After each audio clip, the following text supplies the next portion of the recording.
चुनाव एक अपनी ऐसी व्यवस्था है जिसमें तमाम राजनीतिक पार्टियां जीत के लिए शिरकत करती हैं और बेहद ही गर्मजोशी के साथ ये चुनाव प्रचार और तमाम चीज़ें चलती हैं। इस दौरान आरोप और प्रत्यारोप भी लगते हैं और संभवतः जनता का ध्यान आकर्षित करने के लिए कई घोषणाएं और वादे भी होते हैं।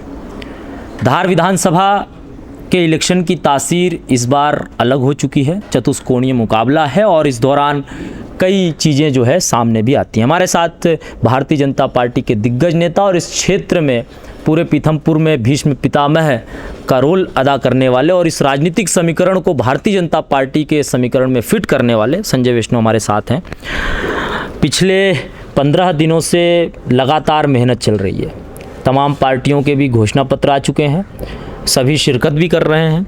सबसे पहला सवाल तो यह है कि भारतीय जनता पार्टी अभी तक 15 दिनों में अपने चुनाव प्रचार में कितना ऊपर आ चुकी है और क्या चीज़ें सामने लाई हैं? देखो, ये बात बिल्कुल स्पष्ट है कि इस बार 4 उम्मीदवार चुनाव मैदान में हैं।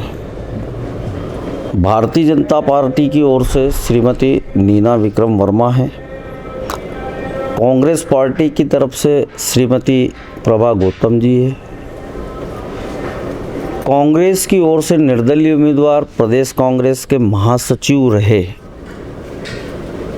कुलदीप सिंह जी बुंदेला है और भारतीय जनता पार्टी के पूर्व जिला अध्यक्ष रहे राजू यादव जी निर्दलीय के रूप में मैदान में है। और भारतीय जनता पार्टी का जो कार्यकर्ता है वो प्रतिबद्ध कार्यकर्ता है। वो व्यक्ति के साथ नहीं चलता है, वो विचारधारा के साथ चलता है। और इन 15 दिनों में मैंने जहाँ जहाँ स्थिति देखी वहाँ कार्यकर्ता भारतीय जनता पार्टी की विचारधारा के साथ है। मतदाता जो है वो मध्य प्रदेश के यशस्वी मुख्यमंत्री जी ने जो योजनाएं मध्य प्रदेश को लागू की है उसके प्रति मतदाता का पूरा रुझान है। और हमको मध्य प्रदेश सरकार की जो योजना है उन योजना का और मध्य प्रदेश के मुख्यमंत्री ने जो पीथमपुर में विकास क्षेत्र की विधायक नीना वर्मा जी ने जो अपने प्रयासों से पीथमपुर के लिए किए उसका प्रतिशत और प्रतिफल के रूप में भारतीय जनता पार्टी की पक्ष में है। और भारतीय जनता पार्टी के सभी कार्यकर्ता जो समर्पित विचारधारा के साथ काम कर रहे हैं, सभी हर बूथ पे हर वार्ड में भारतीय जनता पार्टी का कार्यकर्ता पूरी ताकत से चुनाव में काम कर रहा है। अगर हम क्षेत्रीय स्तर की बात करें तो हालांकि आरोप और प्रत्यारोप राजनीति में एक विषय ही रहा है जो हमेशा से चलता आया है। इन दिनों सोशल मीडिया पर एक वीडियो के माध्यम से अलग अलग तरीके से एक नेगेटिव कैंपेनिंग जो बीजेपी के खिलाफ देखने में आ रही है, कहीं विवादित स्थितियां दिख रही हैं, कहीं सवालात दिख रहे हैं। तो ये क्या लगता है आपको, ये प्रायोजित है किसी के माध्यम से या क्या कारण हो सकता है इसका? देखिए, इस चुनाव में स्पष्ट है, आप देखेंगे अब पिछले 3 चुनाव जो विधानसभा के हुए हैं उस 3 चुनाव में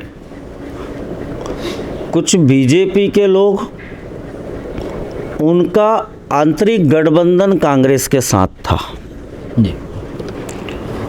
और वो तीनों चुनाव में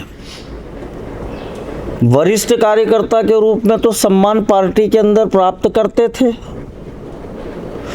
और वही लोग पार्टी के खिलाफ निर्दलीय चुनाव लड़े। अब अपन जैसे, मैं नाम तो नहीं लेना चाहता हूं, लेकिन स्पष्ट स्थिति करें कि आप 2013 का नगर पालिका का चुनाव आप देखें। 2013 का जो नगर पालिका का चुनाव है पीथमपुर की जनता ने देखा, जिसमें भाजपा प्रत्याशी को हराने के लिए ही निर्दलीय चुनाव लड़ा था अशोक पटेल ने। बिल्कुल। अब आप ये देखते हैं कि परिवार में ही परिवार के खिलाफ चुनाव लड़के भारतीय जनता पार्टी को हरा के परिषद कांग्रेस की बनी और वही लोग अब प्रत्यक्ष रूप से, अब राजू यादव जी की बात करें, संगठन का पाठ पढ़ाया, जिला अध्यक्ष के रूप में अनुशासन गिनाया और एक संगठन की दुहाई देने वाला कार्यकर्ता जिसको पार्टी ने लंबे समय तक पद दिया, 2 बार युवा मोर्चा जिला अध्यक्ष, प्रदेश में युवा मोर्चा उपाध्यक्ष, जिला केंद्रीय बैंक के अध्यक्ष, फिर भारतीय जनता पार्टी का सबसे बड़ा पद जिले का होता पार्टी का जिला अध्यक्ष। परिवार में लोगों को कहीं शासकीय विभाग में उपकृत किया। पार्टी ने इतना कुछ देने के बाद पार्टी को अपनी मां मानते हैं और ऐसा कार्यकर्ता निर्दलीय चुनाव लड़ रहा है। ये चुनाव के पूर्व कांग्रेस और जो निर्दलीय चुनाव राजू यादव लड़ रहे, इनका गठबंधन है, इसमें भारी लेन देन हुआ है क्योंकि कांग्रेस के उम्मीदवार 3 बार चुनाव लड़ चुके हैं, उनको हार का सामना हुआ। कांग्रेस दिखती नहीं है, आप देख रहे हैं कांग्रेस की कैंपेनिंग में कांग्रेस के कई बड़े नेता नदारद है, कांग्रेस दिख नहीं रही नीचे तक। तो एक फार्मोलाइन के साथ गुप्त समझौता हुआ है और उसमें भारी लेन देन कांग्रेस की तरफ से राजू यादव जी ने किया है। इस लेन देन से अगर हम समझने की कोशिश करें, तमाम अभी मेरी कार्यकर्ताओं और पब्लिक के लोगों से भी बात चल रही थी, अगर हम इस लेन देन जो शब्द है इसे समझने की कोशिश करें तो राजू यादव को एक चाय बेचने वाले गरीब तबके के एक युवक के माध्यम से इस तरीके से प्रमोट किया जा रहा है कि ये गरीबी से उठ करके आए। विधानसभा इलेक्शन लड़ने के लिए जिस फंड की ज़रूरत होती है, जितना पैसा लगता है, उस पर भी सवाल उठता है। और दूसरा ये है कि क्या हम ऐसा माने कि कांग्रेस और निर्दलीय का जिस गठबंधन को हम समझ रहे हैं उसे कहीं ना कहीं बैकग्राउंड से कांग्रेस प्रमोट कर रही है? देखिए, सबसे पहले तो मुझे समझ में नहीं आया, मैं राजू यादव के परिवार से 20 साल से मैं जानता हूँ, मैंने कभी उनको चाय बेचते हुए नहीं देखा। हाँ, ये बात ज़रूर है कि श्री कन्हैयालाल यादव, उनके बड़े भाई, जो मेरे बड़े भाई राजेश वैष्णव के साथ भी काम करते थे, बस स्टैंड धार में उनकी चाय की दुकान थी, उनका व्यवसाय था। मैंने राजू यादव को आज तक कोई व्यवसाय चाय का करते हुए नहीं देखा। रही बात अभाव और गरीबी की, तो उनके आप निवास पे जाके देख सकते हैं कि आज वो किस स्थिति में है, आज किस तरीके से उनका ऑफिस और निवास है, कहाँ से हुआ है, कैसे हुआ है। और पीतमपुर की जनता को तो मालूम है, आम जनता को मालूम है कि पीतमपुर नगर पालिका चुनाव में जिन पर आपराधिक प्रकरण हैं उनको प्रमोट करके किस प्रकार से टिकटों का लेन देन हुआ और किस प्रकार से टिकटों को बेचे गए पीतमपुर नगर पालिका चुनाव में। और आज परिषद जो है पीतमपुर की भाजपा के हाथ से चली गई।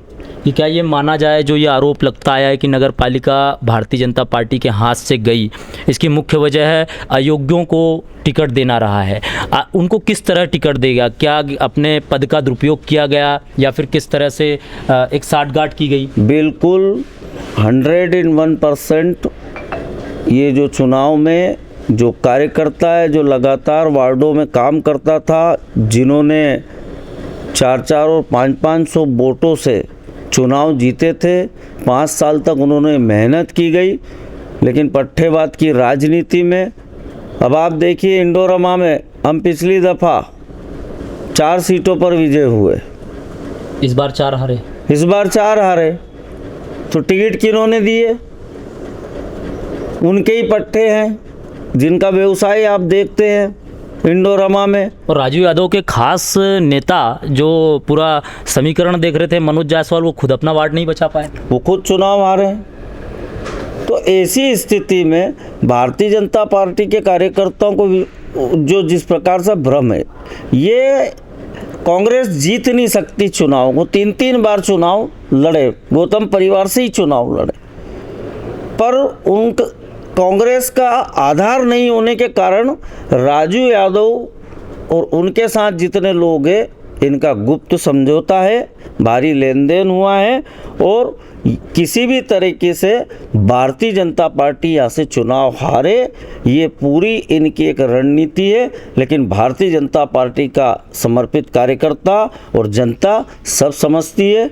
आज सोशल मीडिया में भी जो नेगेटिव कैंपेनिंग है, तो सोशल मीडिया पे भी जो कंटेंट्स आते हैं वो दिखते हैं कि ये प्लांट है, कि ये प्री प्लान है। आज धरातल पे आप जाए, आप धरातल की स्थिति देखें। आज कांग्रेस ने 15 महीने की सरकार थी, आज पीतमपुर में कोई उपलब्धि नहीं है कांग्रेस की तरफ से। पिछले 8-10 महीने से पीतमपुर में नगर पालिका है। मैं कई वार्डों में गया, बोले कचरा गाड़ी नहीं आती, 8-8 दिन तक पानी नहीं मिलता, गरीब बस्तियों में गंदा पानी आ रहा है। तो आज कांग्रेस की ये सोच विकासवादी रही नहीं। तो एक हथकंडा है कि भाजपा के लोगों को, भाजपा के जो असंतुष्ट लोग हैं, और असंतुष्ट किसके असंतुष्ट, पदों पे रहे, बहुत सारे पदों पे। देवेंद्र पटेल जी की बात करें, बड़े भाई है, वरिष्ठ नेता है, कई पदों पे काम किया, 2 बार नगर पालिका अध्यक्ष के चुनाव लड़े, एक बार अध्यक्ष रहे, दूसरी बार उनके ही परिवार के व्यक्ति अशोक पटेल निर्दलीय चुनाव लड़े और हराया। उसके बाद देवेंद्र पटेल जिले में 2 बार महामंत्री रहे, प्रदेश के कई संगठन के पदों में काम किया। पार्टी जो है उनके भतीजे को 2 बार टिकट दिया, दूसरे भतीजे को 2 बार पार्टी ने टिकट दिया। और ये कहते हैं कि वंशवाद की राजनीति धार जिले में हो रही है।